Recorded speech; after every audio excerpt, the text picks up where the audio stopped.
This is the last part of this video series. In the first part, we calculated gross profit. In the second part, I showed how to figure out profit for the year. And in the last part today, we will learn how to calculate working capital. So before you watch it, I'll recommend you, please watch the previous two lessons. Those two will be very helpful for you to understand income statement. So here this was the profit and loss account section. Here we have 7 complicated adjustments. Okay, we did all here. We explain.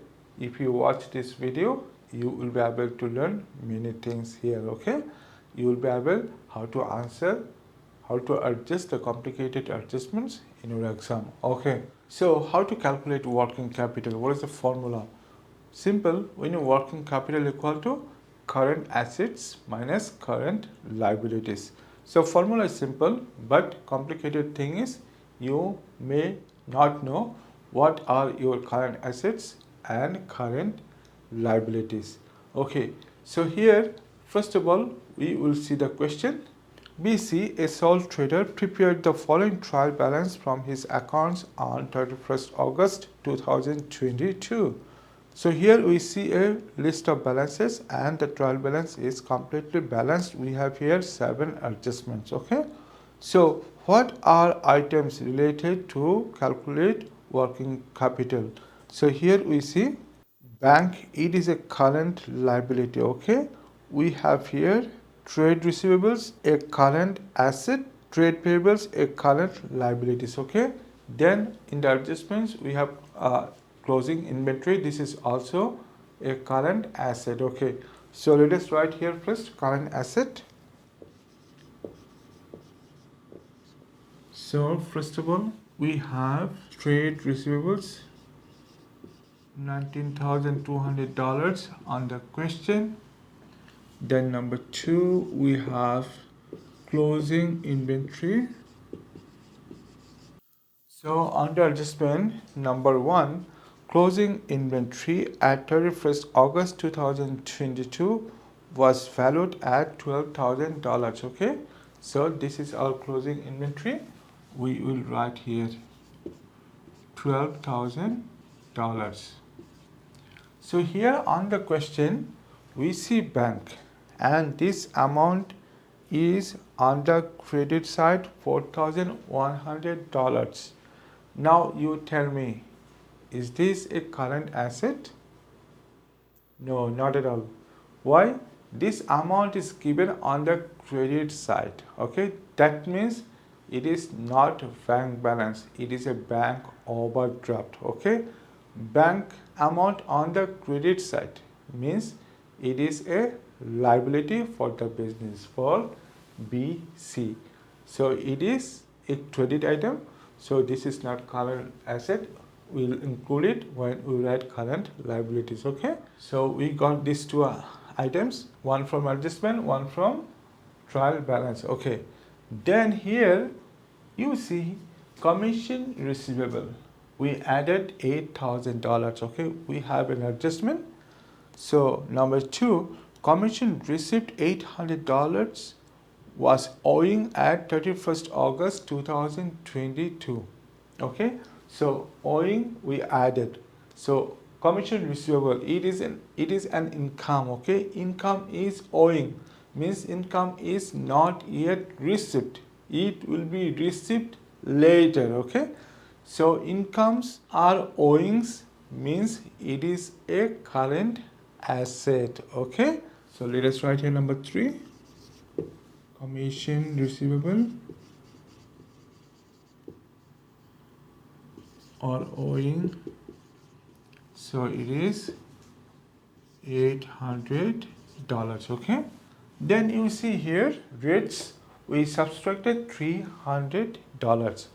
What was the adjustments? Number 4, at 31st August 2022 rates were prepaid by $300. Okay, I told you, note down, expense paid in advance will be current asset, incomes are owings outstanding unpaid will be also current asset. Okay, so let us write here. Number 4, rates prepaid.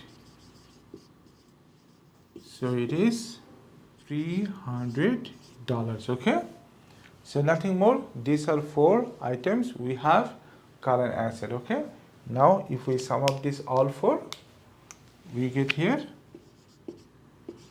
$32,300. Okay, now we will figure out our current liabilities. Okay, so let us write here current liabilities.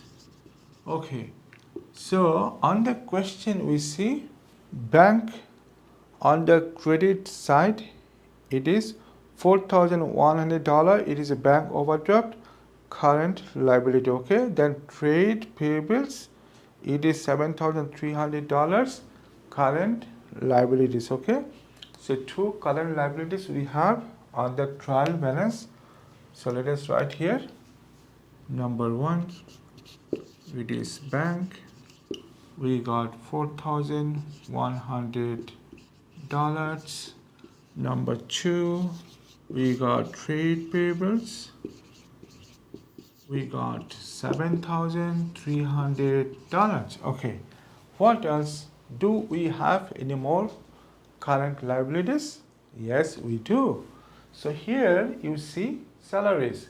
We added $4,900. What was the adjustments? The balance shown for salaries covers the 11 months to 31st July 2022. Salaries for August 2022 were due and unpaid. Okay, due and unpaid. So expense are not yet paid, unpaid. So expense unpaid means it is a liability for the business. Okay, it is a current liability. Okay, so we have to write here unpaid salaries.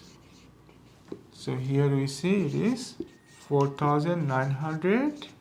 Okay, so now if we sum up these 3 amounts, we don't have any more current liabilities. So we get here $16,300. Okay, this is our current liabilities. Now what to do? Now we will write the formula. So we know working capital equal to current assets minus current liabilities. Okay, so here we calculated current assets, it is $32,300. So here our current liability is $16,300. So let us write here $16,300. So now if we minus this amount from $32,300, we get $16,000. Okay, this is our working capital. Very simple calculation.